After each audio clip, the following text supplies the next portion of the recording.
todos, paz e luz nos nossos corações. A partir de agora nós estamos ao vivo no YouTube, online no Google Meet, para mais uma aula nossa do Livro dos Médiuns, estudo comentado, né, que nós estamos fazendo.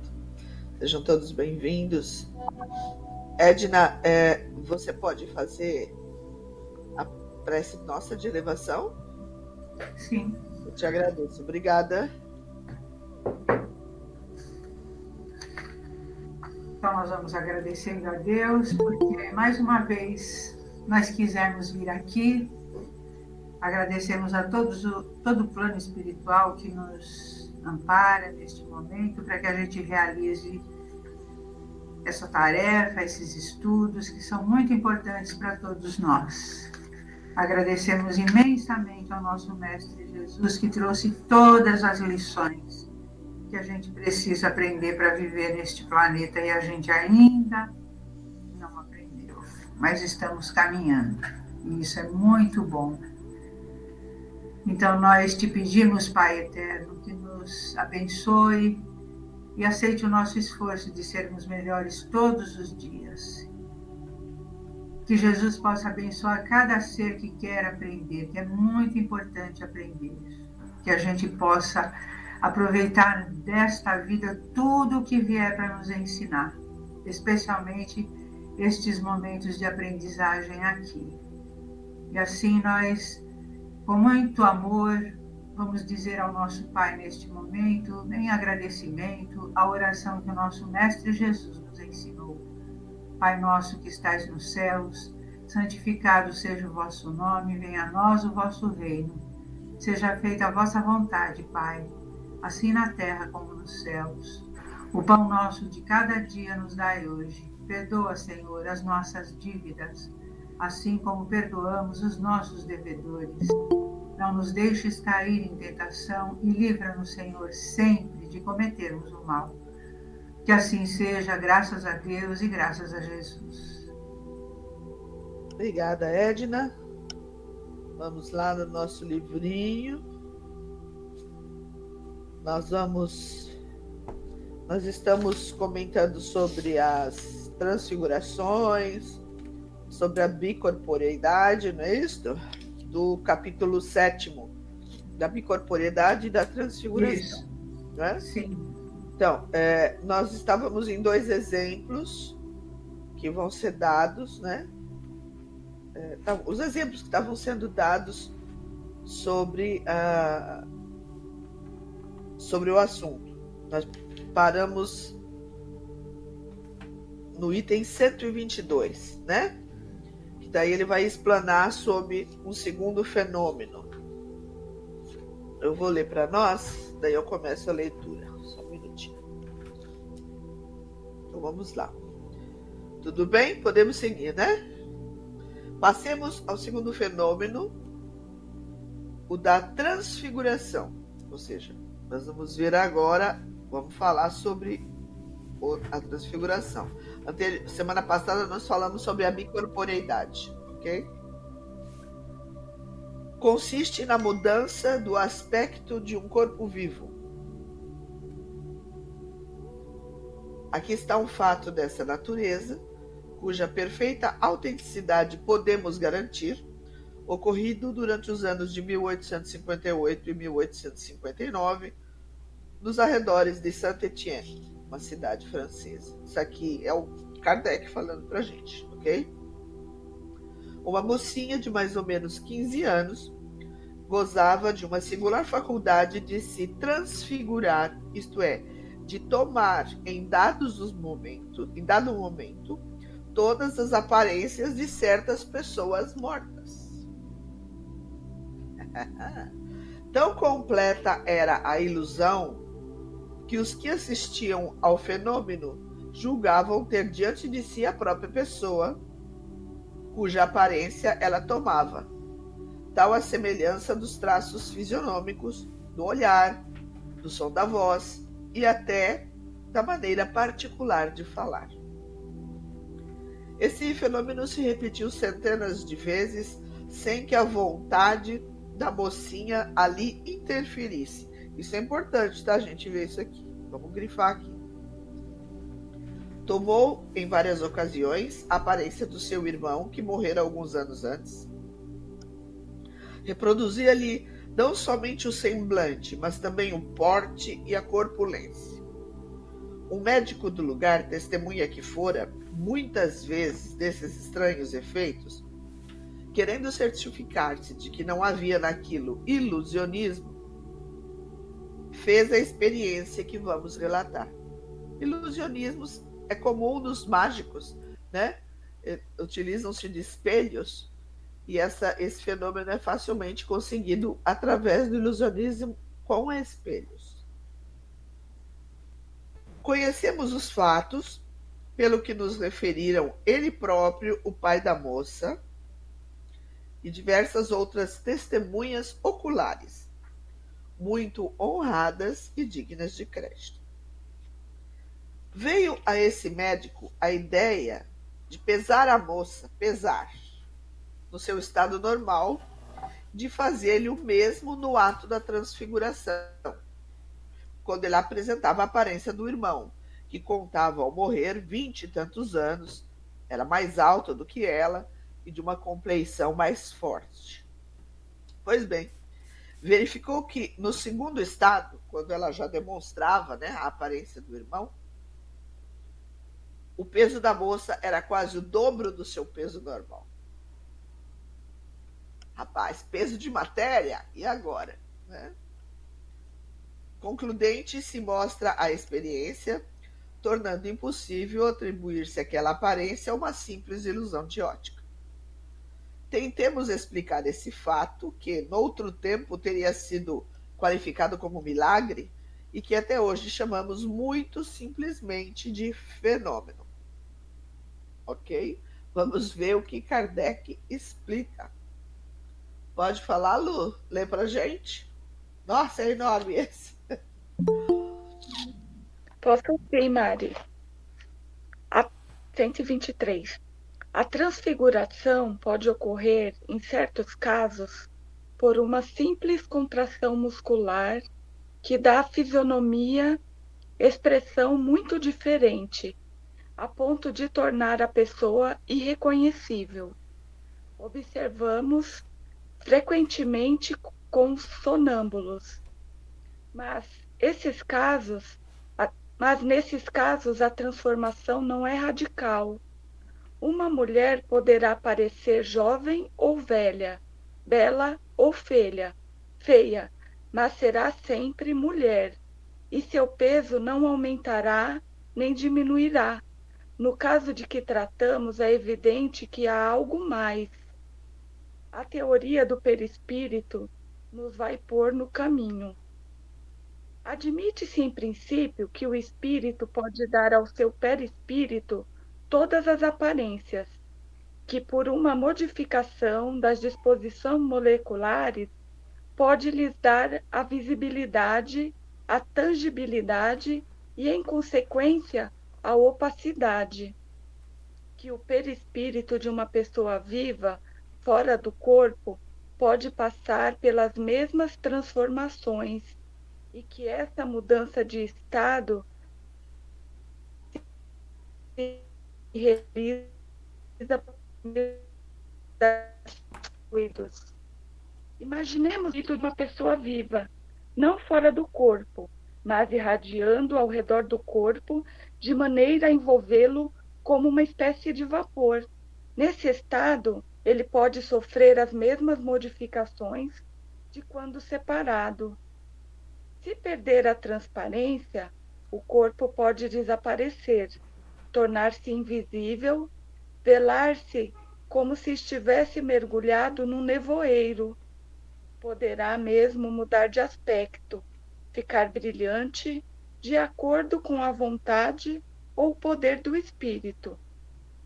Outro espírito, combinando o seu fluido com esse, pode substituir a aparência desta pessoa, de maneira que o corpo real desapareça, coberto por um envoltório físico exterior cuja aparência poderá variar como o espírito quiser. Nossa, muito interessante isso, hein? Essa parece ser a verdadeira causa do fenômeno estranho e raro, convém dizer, da transfiguração. Quanto à diferença de peso, explica-se da mesma maneira que a dos corpos inertes. O peso do próprio corpo não varia, porque a sua quantidade de matéria não aumenta, mas o corpo sofre a influência de um agente exterior que pode aumentar-lhe ou diminuir-lhe o peso relativo, segundo explicamos nos números 78 e seguintes. É provável, portanto, que a transfiguração na forma de uma criança diminua o peso de maneira proporcional.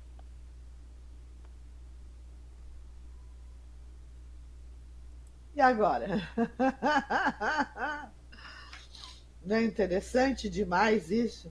E ele explicou de um jeito tão simples, né? Parece tão simples que parece mentira, né? O perispírito de uma pessoa viva irradia-se em volta do corpo dela, né? Envolve ele numa espécie de vapor. Lembram como quando ia fazer a aparição dos vasos, trazer um vaso de um lugar para o outro, um bibelô, um porta-joia? Nesse estado, ele se torna passível das modificações, o perispírito da pessoa viva, como de um perispírito de uma pessoa que estivesse desencarnada. É igualzinho, ele pode sofrer as modificações igual. Tá? Daí o que acontece? Um outro espírito pega os fluidos e se interpõe por cima do corpo físico daquele original, e por meio da opacidade, que é uma capacidade que o perispírito tem de se tornar opaco. Opaco é o contrário de translúcido. Translúcido é aquilo que passa a luz, transluz, né? Opaco é o nosso corpo, que bate a luz aqui e não volta. Então, quando a luz bate num corpo que é opaco, ele aparece a figura do que aquela luz está para o lado que essa figura está mirada. Então, essa combinação de fluidos inclui a aparência que lhe é própria. De tal maneira que o corpo real desapareça sob uma bruma, e daí o perispírito do que está ali é o que vai se tornar opaco e vai ser visível. Uma capa por cima de outra capa. Tudo bem? A diferença de peso é em função das moléculas, né? O peso intrínseco do corpo não variou, pois ele não aumentou nem diminuiu a quantidade de matéria. Então, a matéria física, essa que nós conhecemos no nosso planeta, é a mesma. O que vai mudar são as moléculas do perispírito daquele que quer se fazer visto. Sim. Então, daí dá a diferença de peso. Tá? Porque não vamos nos esquecer, já te passo já, Edna, que o perispírito é matéria. É um outro tipo de matéria, mas é matéria também. Fala, Edna. Preciso só lembrar que é assim, isso só acontece quando a gente permite. Porque cada um de nós é dono do seu corpo. E isso foi assim, provavelmente ela não vigiava, era uma menina de 15 anos, e ele não se apossava, mas ele se utilizava da ele falta utilizava dessa técnica Exatamente. sem o consentimento da menina, porque ele fala ali, a menina nem sabia que isso acontecia. Exatamente. Ela nem percebia. Para a gente não ficar achando que assim um espírito invade o seu corpo e toma conta dele. Isso não existe. Entendeu? Por favor, tá? A princípio, ninguém invade ninguém. Isso Exatamente. Não existe. E segundo, o que há é, quando há comunicação espiritual, há uma aproximação de perispíritos. A aproximação. E aí, através de mente a mente, se passa a mensagem. Diga, seu Helder. Não, quando no mundo espiritual, que o espírito ele vai aparecer para alguém, ele também ele pode aparecer com a aparência que ele quiser, né? Com a aparência que a pessoa possa reconhecê-lo, não é? Isso. Aparência que ele quiser ou que ele queira que a pessoa veja. Ou reconheça, exato. Exatamente. E isso pode ser esse princípio da transfiguração? É mais ou menos isso, mas não é 100% isso, seu Elton, tá? Porque a transfiguração é um fenômeno momentâneo e que acontece com encarnados e desencarnados, entre eles. Até ele já disse aqui que é muito raro. Então, se naquela época era raro, hoje em dia não existe isso. Ao passo que a aparição física do perispírito de um espírito desencarnado é muito mais comum. É praticamente o tempo inteiro. Se ele quisesse fazer visto, ele manipula os elementos com o seu perispírito e se faz visível para quem ele deseja. E daí ele vai ter a aparência que ele quer que a pessoa veja, ou que é a aparência física que ele mais gostava, da encarnação que mais marcou sua evolução. É como se na comunicação de um espírito desencarnado, numa reunião mediúnica, ou aparecendo para uma pessoa, né, que é uma aparição que a gente fala, fosse uma transfiguração permanente. Não é, porque transfiguração é mudar a feição de alguém, né? A partir do momento que eu vou mudar a feição de uma pessoa, aí sim isso é transfiguração. E normalmente esse fenômeno acontecia de desencarnado com encarnado, os perispíritos dos dois, tá? Quando é o espírito se fazendo visível, vamos falar um outro nome, vamos falar de aparição, né? Ou de tangibilidade, seja lá o que for, né? Eu manipulo o meu perispírito para torno-o opaco para que vocês encarnados o vejam.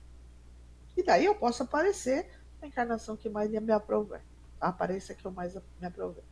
Ok? Magda? No livro da Gênese, tem esse coisa da transfiguração. Está ela lá na frente já. Eu vou lendo, eu vou procurando nos livros. Tem uma passagem, não sei se é o nome certo, né?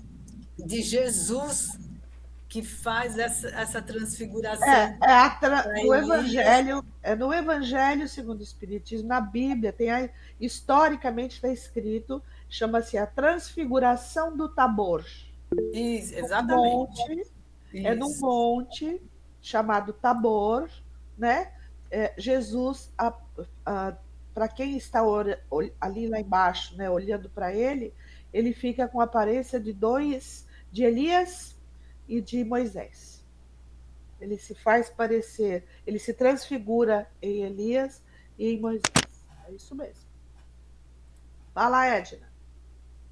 Então, precisa entender também que o espírito precisa ter conhecimento para fazer essas coisas. Porque não é qualquer um que faz isso, não. Ele precisa saber manipular elementos. Jesus sabia, não é? Exatamente. Jesus sabe, aliás, né? Porque ele está porque ele é ainda, né? Exatamente. Então, não é qualquer espírito que se muda, que ele precisa ter conhecimento para fazer isso. Exatamente. E um espírito pode aparecer para os encarnados de uma outra maneira, até no formato feio para assustar as pessoas. Isso ele pode, porque ele está lidando com o próprio elemento dele, ok? Agora, uma transfiguração é diferente. Ele vai envolver o perispírito irradiado de um encarnado, ou não encarnado, como no caso de Jesus. Vai manipular fluidos muito especiais. Então, não é um espírito da nossa estirpe para baixo. Tá, isso também significa uma ascensão a outro perispírito. Sim, você tem a aptidão, ele tem a aptidão de manipular qualquer elemento. Jesus tem, né? O perispírito é matéria, matéria é energia. Energia, todos nós somos feitos de energia. Basta que tenha a aptidão para manipulá-la. Então, chama-se a transfiguração do Tabor, quando os crentes estão lá ouvindo ele falar, e eu não lembro o assunto direito, mas ele se transfigura e eles veem claramente Elias e Moisés. E depois Jesus de novo. É isso, Magda? Vamos seguir? Lê para nós, Edna, 124 e a 125, para encerrar esse capítulo. Por favor. Na 124, compreende-se que o corpo possa tomar uma outra aparência maior ou até mesmo da mesma dimensão, mas como poderá tomar uma menor dimensão, a de uma criança, como acabamos de dizer? Nesse caso, o corpo real não ultrapassaria os limites do corpo aparente? Também não queremos dizer que o fato se produziu, apenas queremos mostrar, em referência à teoria do peso específico, que o peso aparente poderá diminuir. Então, o que parece nem sempre é o que é, né? Exatamente. Quanto ao próprio fenômeno, não afirmamos nem sua possibilidade, nem sua impossibilidade, mas, se ocorresse, e se não fosse possível dar-lhe uma solução satisfatória, isso não o anularia. Não podemos nos esquecer de que estamos nos primórdios da ciência e que ela está longe de haver dito sua última palavra sobre este ponto, como sobre muitos outros. Aliás, as partes excedentes do corpo poderiam perfeitamente se tornar invisíveis. A teoria do fenômeno da invisibilidade deduz-se muito naturalmente pelas explicações anteriores e pelas que foram dadas em relação ao fenômeno de transporte nas questões 96 e seguintes, que são aquelas da duplicidade. Por exemplo, eu fico aqui e meu perispírito vai para outro lugar. A bicorporeidade, exatamente, que nós estudamos anteriormente. Na 125, resta-nos falar no singular fenômeno dos agêneres. Agênero do grego é privativo, significa gerar, que não foi gerado. Variedade de aparição tangível, que se pode pegar, né, que se pode ver. Estado de certos espíritos que podem se revestir momentaneamente das formas de uma pessoa viva, a ponto de produzir ilusão completa. Então, isso acontece. Isso é uma situação que, às vezes, eles aparecem em sonho. Então, você acha que você está vendo uma coisa, mas uma pessoa, mas o que ela está fazendo no sonho não corresponde ao que você sabe dela. E aí você fica pensando, poxa, por que ela fez isso se ela não, quando eu a conheci, ela não era capaz de fazer isso? Porque eles querem te comprometer, de uma certa maneira te enganar. Então, isso eles conseguem fazer, né?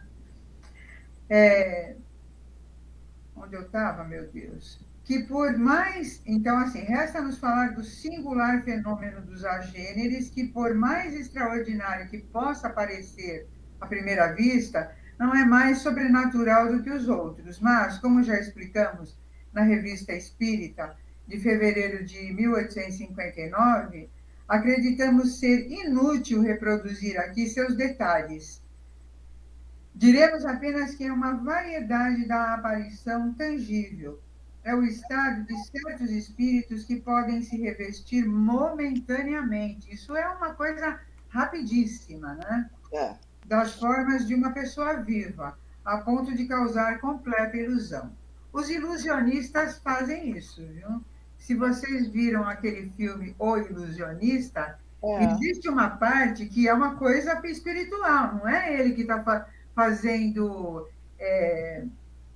como se diz, manobras ou truques, e é uma coisa espiritual também, ele mexe com o perispírito também. Né? Tudo bem? Podemos passar para o próximo capítulo? Capítulo 8º? do Laboratório do Mundo Invisível. Então, nós vamos falar sobre vestuário dos espíritos, formação espontânea de objetos tangíveis, modificação das propriedades da matéria, ação magnética curadora. Assuntos interessantíssimos, né? Tudo bem, gente? Podemos seguir? Bora. Não deixem dúvidas para trás. Encaminhem as dúvidas para a gente aqui. E quem está nos assistindo ao vivo pode mandar as perguntas através do chat que o Geraldo passa para a gente, ok? Então vamos lá. Seu Helder pode ler as... Nossa, agora vai começar a ficar tudo grande os itens. Pode ler a 126 para a gente? Posso sim, Mari. 126. Dissemos que os espíritos se apresentam vestidos de túnicas, roupagens ou mesmo com seus trajes ordinários. As roupagens parecem ser um vestuário geral no mundo dos espíritos, mas pergunta-se onde vão buscar esses vestuários em tudo semelhantes aos que usava em sua vida, com todos os seus acessórios. É certo que não os levaram consigo, uma vez que os objetos reais estão ainda aqui, sob nossos olhos. De onde provém, pois, os que usam no outro mundo? Esta questão tem sempre intrigado muito, mas para muita gente era simples negócio de curiosidade. Entretanto, ela confirmava uma questão de princípios de uma grande importância, porque sua solução nos colocou no caminho de uma lei geral que encontra igualmente aplicação no nosso mundo corporal. Vários fatos vieram complicá-la e demonstrar a insuficiência das teorias que se tinham experimentado. Podia-se, até certo ponto, certificar-se do vestuário, porque pode-se considerá-lo como fazendo parte do indivíduo. Já não ocorre o mesmo com os objetos acessórios, como, por exemplo, a tabaqueira da visita da senhora doente, de que falamos no número 116. Anotemos a esse respeito que não se tratava ali de um morto, mas de um vivo, e que esse senhor, quando voltou em pessoa, tinha uma tabaqueira em tudo semelhante. Não sei o que é tabaqueira, viu? É uma caixa de rapé. Tem outros livros aí que estão dizendo uma caixa de rapé. Os antigos, no final do século XIX, eles tinham o hábito de usar o rapé. Era um pozinho para espirrar, né? Não sei quanto mais tola isso. Então, o nariz cheirava para espirrar. Pois é, e eu querendo parar de espirrar, eles espirram. Onde, pois, o seu espírito havia encontrado aquela que ele tinha quando estava ao pé do leito da doente? Poderíamos citar um grande número de casos nos quais os espíritos dos mortos ou dos vivos apareceram com diversos objetos, tais como bengala, armas, cachimbos, lanternas, livros e etc. Veio-nos então um pensamento de que os corpos inertes poderiam ter seus análogos etéreos no mundo invisível, que a matéria condensada que forma os objetos poderia ter uma parte quintessenciada escapando aos nossos sentidos.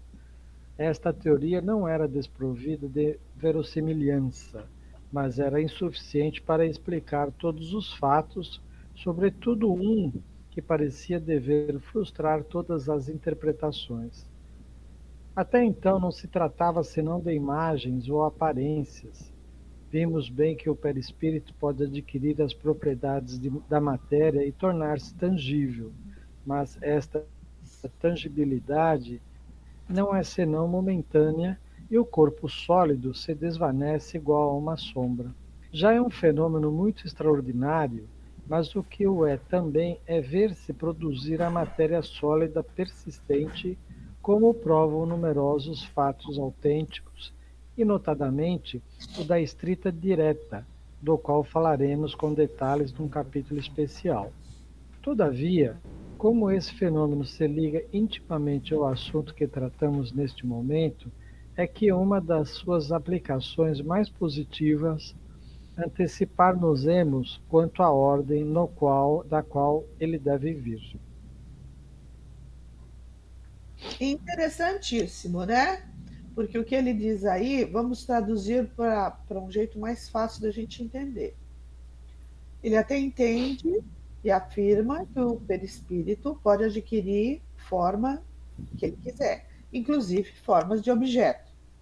Mas ao que ele está se referindo é a aparição e a tangibilidade, ou seja, a capacidade de tocar e de se pegar um objeto trazido por um espírito. Isso eram casos raros, difíceis, mas acontecia, entendeu? Então, como da escrita direta, que é o que a gente vai ver agora. Por exemplo, o espírito trazia uma bengala e ele deixava essa bengala cair no chão e essa bengala fazia barulho, alguém dos encarnados podia ir lá e pegar a bengala. Tá? Você pode ler 127, Magda, para nós? Leio sim. 127. A escrita direta ou pneumatografia é a que se produz espontaneamente, sem o concurso da mão do médium, nem do lápis. Basta tomar uma folha de papel branco, o que deve ser feito com todas as precauções para nos assegurarmos de que não somos vítima de nenhuma fraude. Dobrá-la e colocar em qualquer lugar, numa gaveta ou simplesmente sobre um móvel. Se estivermos nas condições necessárias, ao cabo de pouco tempo, encontrar-se-ão no papel sinais diversos, palavras, frases e até períodos maiores, quase sempre traçados com uma substância acinzentada, semelhante à amina de plombagina. Outras vezes com lápis vermelho, com tinta comum ou tinta de imprensa. Eis o fato, em toda a sua simplicidade, e cuja reprodução, posto que pouco comum, não é, entretanto, muito rara. Há pessoas que o conseguem com bastante facilidade. Se colocasse um lápis sobre o papel, poderia supor-se que o espírito se servisse do mesmo para escrever.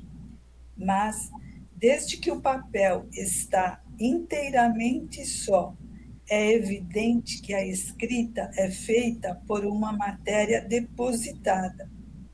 Onde a obteve o espírito? Tal é a pergunta, a cuja solução nos conduziu à tabaqueira, de que há pouco falávamos. Ok? Eu até comentei, eu não sei se eu me lembro se foi com vocês, mas acho que eu comentei já aqui sobre esse fenômeno que aconteceu há muitos anos atrás, uns mais de 30 anos atrás, na casa de uma irmã minha. Né?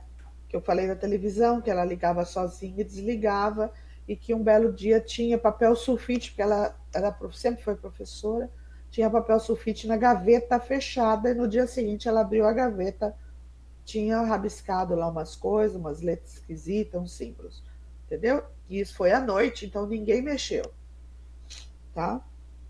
Eu vou ler a 128 para vocês, que é a explicação do espírito. Vou começar a ler, né? Porque ela é bem grande.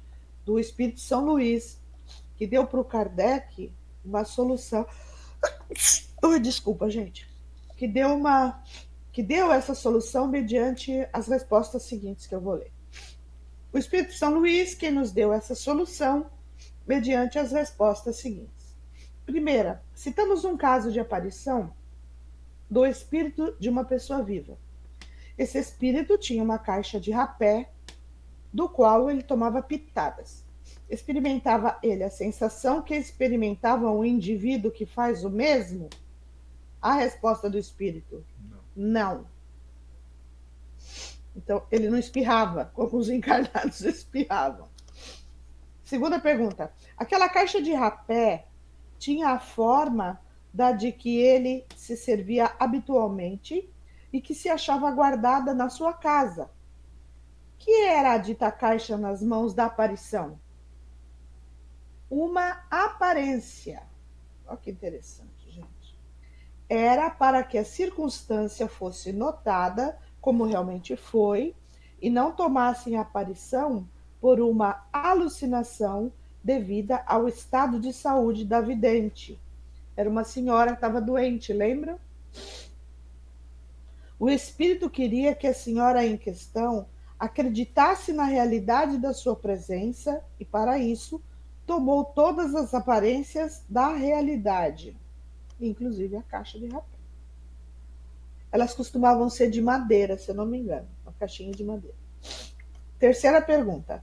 Dizes que era uma aparência, mas uma aparência nada tem de real. É como uma ilusão de ótica.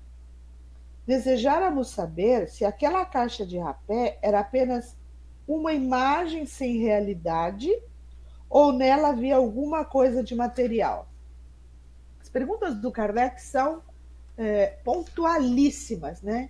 Ele conseguia expor a ideia dele com muita clareza. Aí o espírito responde, certamente.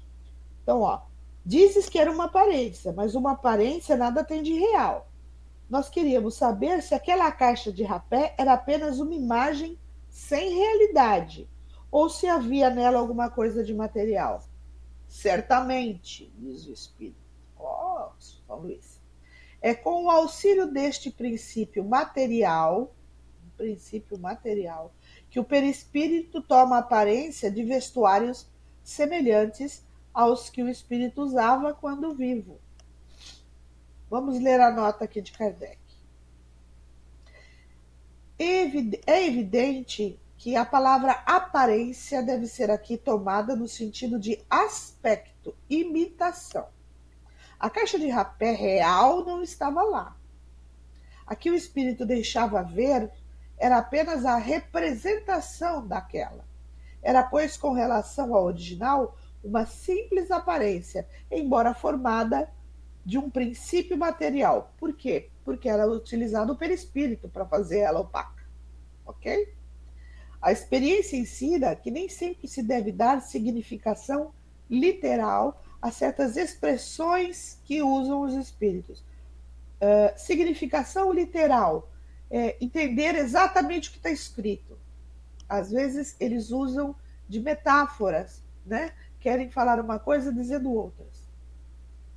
Interpretando-as de acordo com as nossas ideias, ou seja, dos encarnados, expomos-nos a grandes equívocos. Daí a necessidade de aprofundar-se o sentido de suas palavras todas as vezes que apresentarem a menor ambiguidade. Ou deu dúvida, vamos confirmar o que ele está dizendo. É esta uma recomendação que os próprios espíritos constantemente fazem. Sem a explicação que provocamos, o termo aparência, que de contínuo se reproduz nos casos parecidos, poderia prestar-se a uma interpretação falsa. Então, a aparência no sentido de imitação não era real. Era real no sentido de utilizar perispírito, então aí era uma matéria, ok? A quarta pergunta que foi feita ao... Nossa, vou ter que parar. Vou ler a quarta, depois alguém continua. Dar-se-á que a matéria inerte se desdobre? Matéria inerte, a matéria dos objetos que não são vivos, que não são orgânicos, né? Pedra, pau, papelão.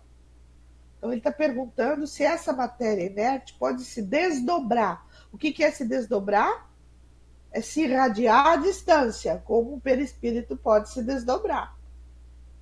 Ou que haja no mundo invisível uma matéria essencial capaz de tomar a forma dos objetos que vemos.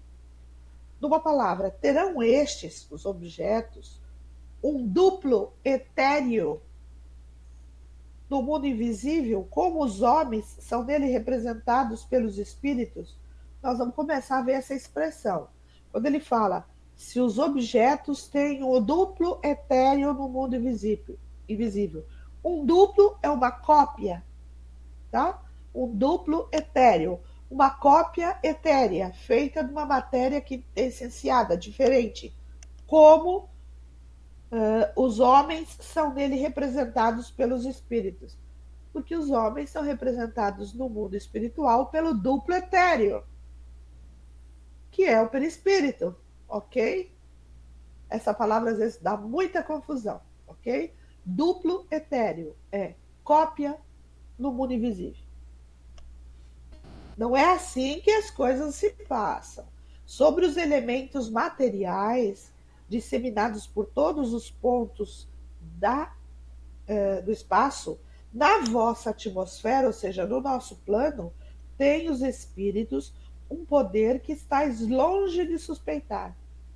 Podem eles concentrar à sua vontade esses elementos e dar-lhes a forma aparente, imitação, que corresponda a dos objetos materiais.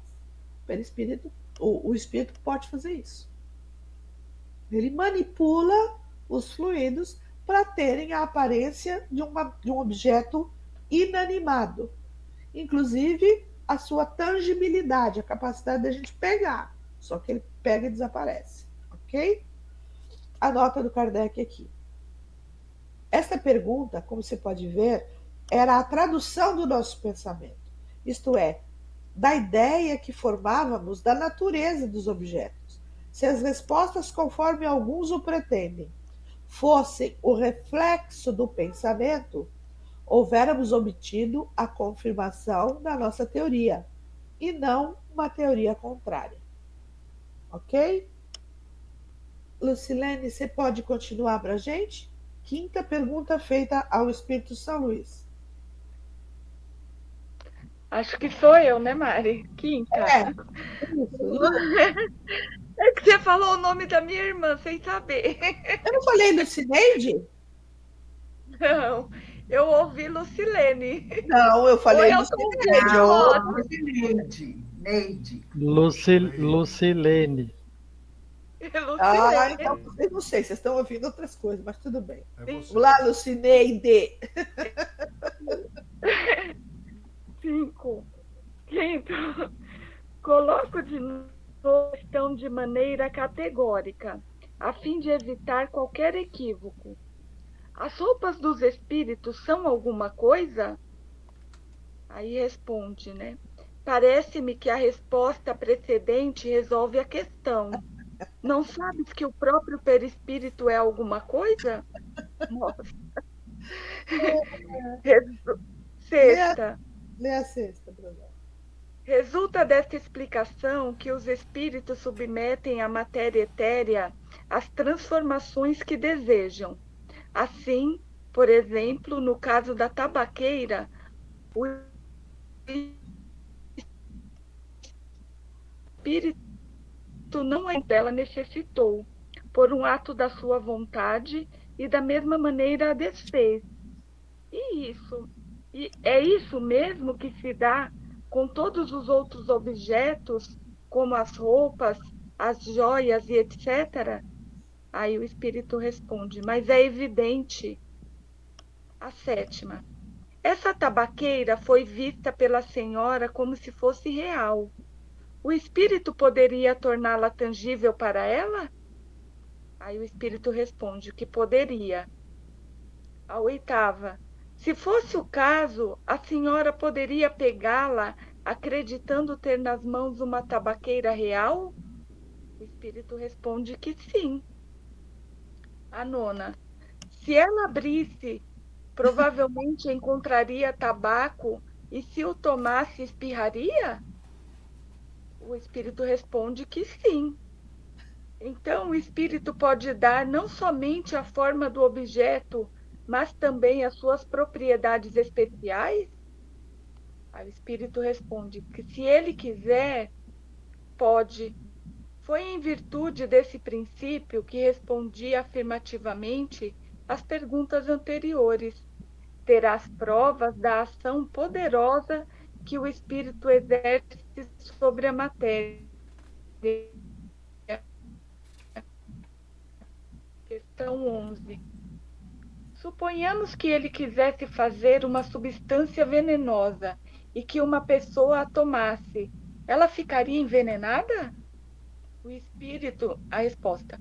O espírito poderia fazê-la, mas não a faria, porque isso não lhe é permitido. A 12. Poderia fazer uma substância salutar apropriada à cura de uma doença? E isso já aconteceu? O espírito responde que sim. Isso aconteceu muitas vezes. Muitas. Muitas. A 13. Poderia, então, da mesma Deixa eu maneira. só interromper aí um minutinho. Quando a gente pede a fluidificação da água, a gente usa essa expressão fluidificação da água. Mas o que é que acontece na realidade? A gente pede que a espiritualidade jogue nessa água os fluidos necessários para que, se tiver algum problema emocional, psicológico, de saúde, né, possa se resolver. É simples isso. Eu já peço logo para minha caixa d'água quando eu faço as minhas. Já põe logo nos 500 litros, que daí já fica tudo, pessoal. Lê a 13 para terminar. A 13. Poderia, então, da mesma maneira, fazer uma substância alimentar?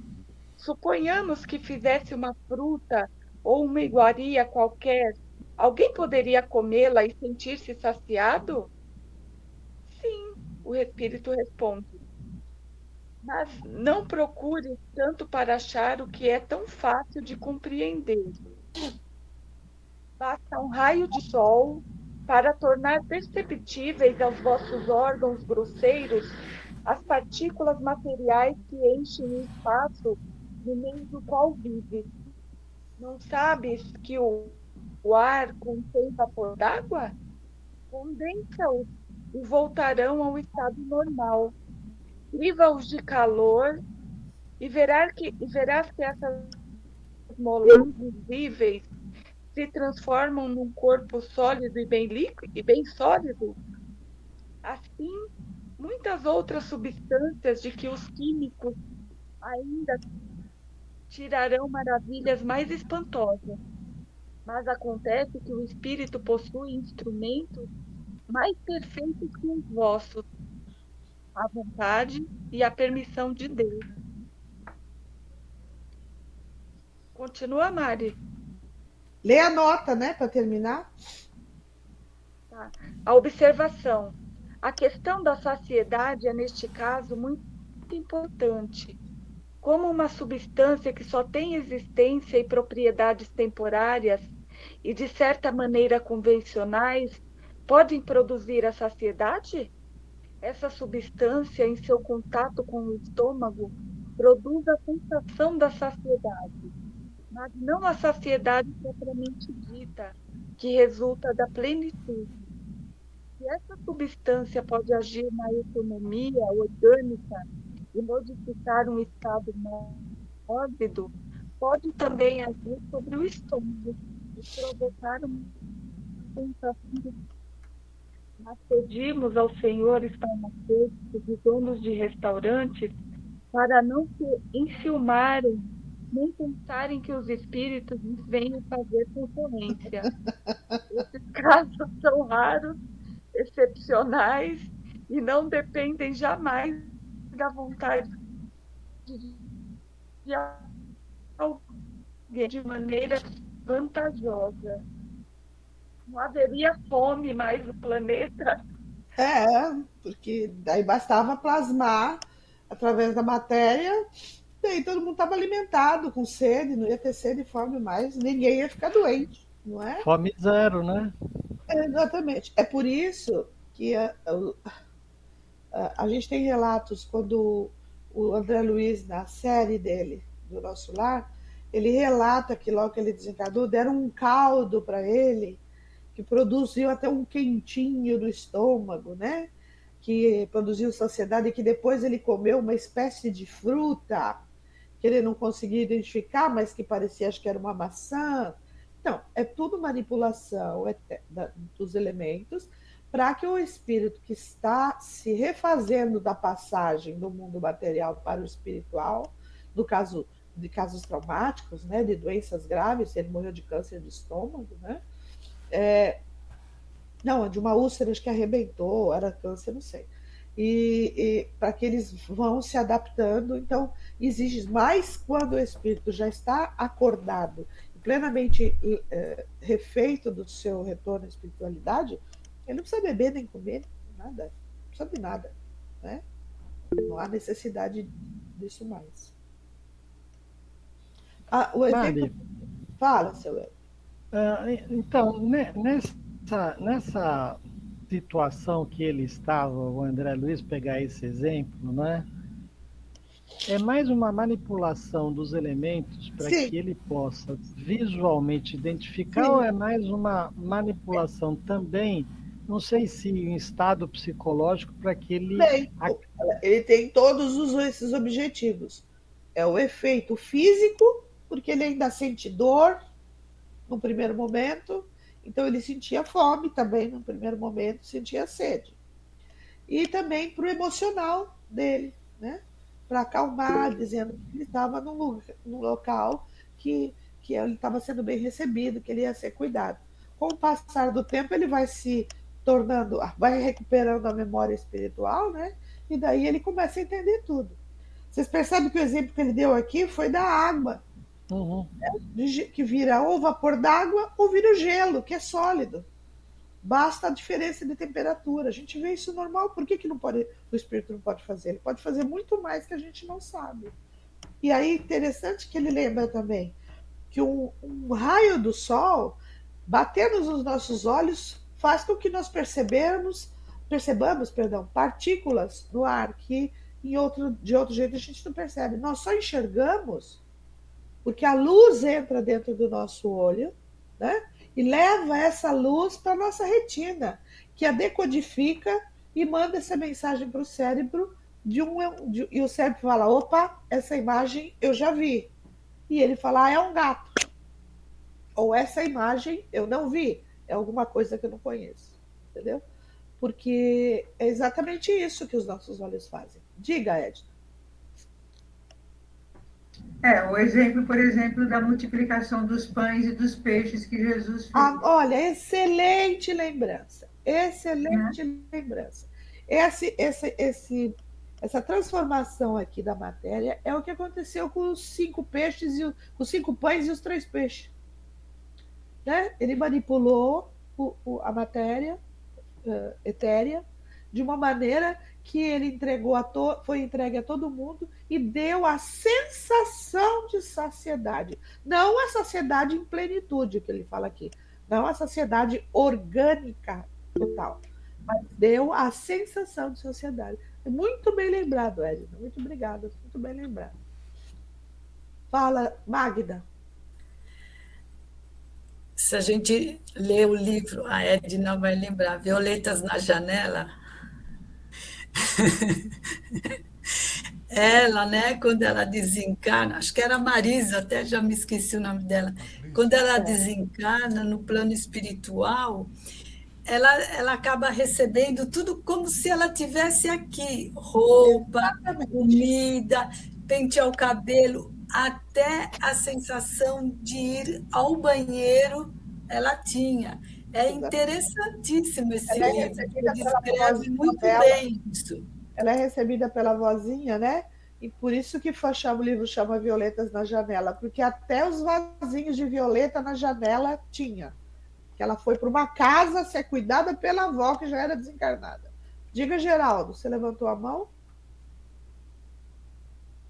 Mário, tem um...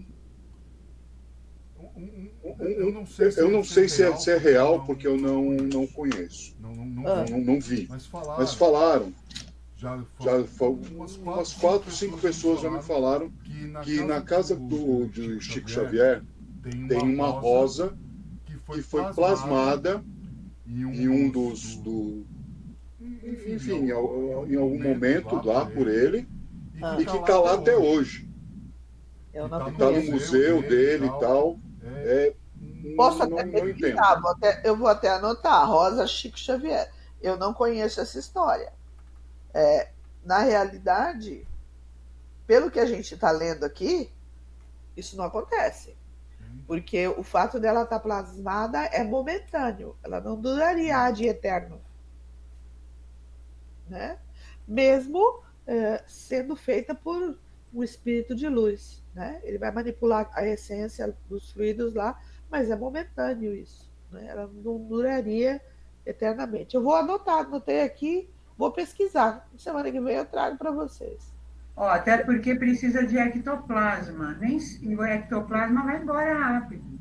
O ectoplasma se desvanece, vamos falar assim. Exatamente. Como uma fumaça. Ectoplasma. Fumaça, assim, o vaporzinho não se desvanece, que chega uma hora ele some na atmosfera. O ectoplasma é do mesmo jeito. Você precisa, primeiro, você precisa do ectoplasma de um encarnado.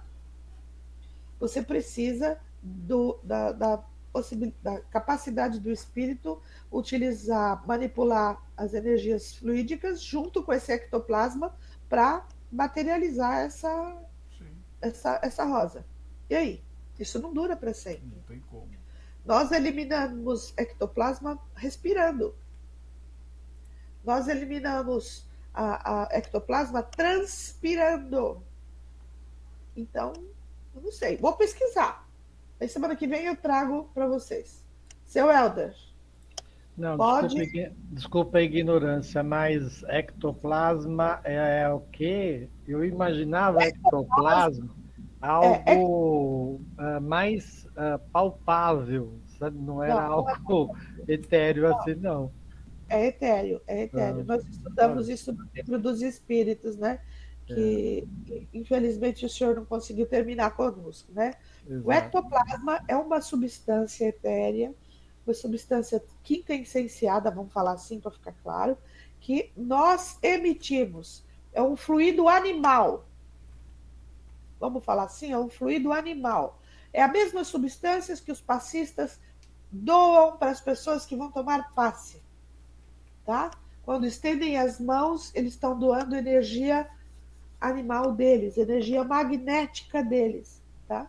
E esse ectoplasma se doa, né, na matéria, pela nossa respiração, pela nossa transpiração, a nossa alimentação e por vontade própria, como é o caso dos médiuns que são passistas. Então, há uma concentração, há um equilíbrio do organismo físico com o espiritual, os centros de força, e daí a gente consegue a doação, né? Muitas vezes, até eu dei um exemplo na época do livro dos espíritos, né? Fazer assim com a mão, se você fizer assim com a mão 3, 4 vezes, você sente a energia que está ali dentro. Então, essa energia é uma energia magnética animal que todos nós temos. E é dessa energia que o espírito desencarnado precisa para juntar ao fluido cósmico universal que está no ambiente para fazer um objeto se tornar visível. Ou plasmar um objeto, né? Ou tornar-se visível. Ele precisa do magnetismo animal. Então, sempre tem que ter um doador presente para que esse fenômeno aconteça. Por isso que eu nunca ouvi falar a história do Chico Xavier, entendeu? Porque se essa manipulação ela é momentânea, porque ela demanda muito esforço para acontecer.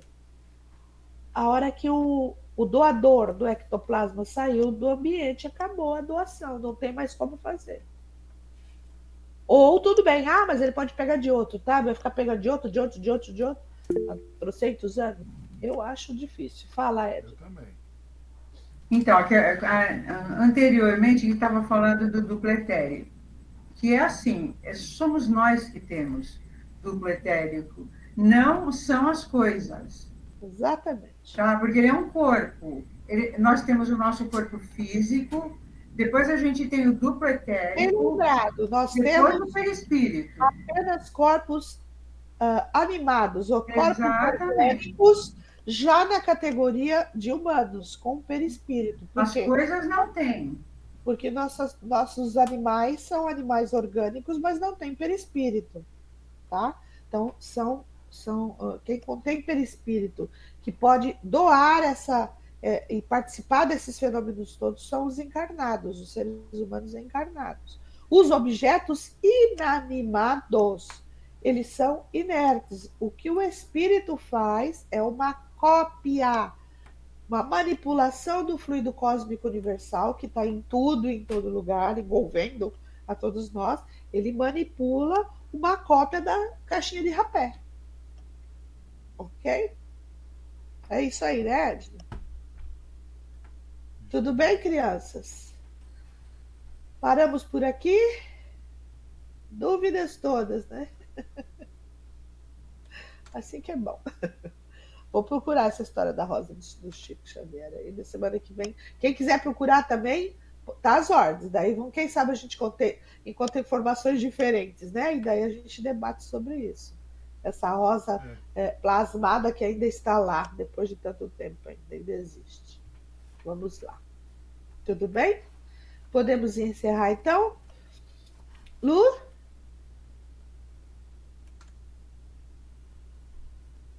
Vamos lá? Quem fez a abertura? Foi a Lu, Foi né? eu. Ah, meu amor, desculpa. Eu tô falando minha aula de inglês, aí eu me via. Então, is you, my darling friend. Então, nós vamos agradecendo por tudo que a gente discutiu, por tudo que a gente vai aprendendo, que é tão importante e é realmente muito interessante, né? É muito curioso, né? Desperta a nossa vontade de querer saber mais. Isso é muito importante para a gente, que a gente aproveite esses momentos e nós agradecemos a Deus porque estamos tendo esta oportunidade. A gente é bastante abençoado por isso. O convite é para todos, nem todos aceitam o convite. Agradecemos a Deus por esses momentos, por essa aprendizagem e vamos compartilhar tudo aquilo que a gente recebeu de bom, de conhecimento, vamos compartilhar de maneira vibracional, né? Para que esse mundo fique mais calminho. Então, nós vibramos pela paz do universo, por todas as moradas da casa do Pai, por toda a humanidade da qual nós fazemos parte, que o seu psiquismo se acalme, ou seja, que o pensamento de cada ser, que seja pelo menos neste momento, que ele receba o nosso amor imenso, para que ele se acalme onde quer que ele esteja, em sofrimento, em alegria, acreditando ou não em Deus, não importa. Que eles recebam, todos os nossos irmãos recebam o nosso amor agora. Vibramos intensamente pelas famílias do mundo, por aquelas que vivem em conflito, em dor, em miséria, que eles sejam abençoados com conhecimento, compreensão e que eles possam se reconciliar. Vibramos pela nossa família material e espiritual e agradecemos imensamente aos nossos pais que quiseram nos receber. Vibramos por nós mesmos para que a gente possa todos os dias fazer o bem, porque foi para isso que nós viemos aqui.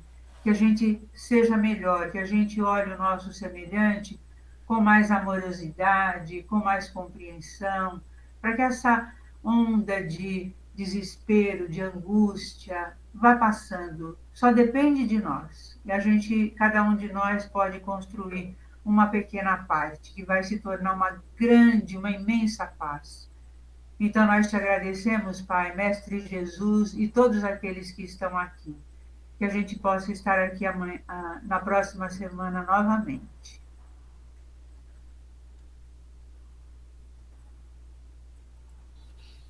Boa noite, pessoal. Até a próxima, viu? Boa noite. Boa noite. Boa noite, gente. Gratidão. Beijo. Boa noite. Boa noite. Parece que entupiu. Beijo.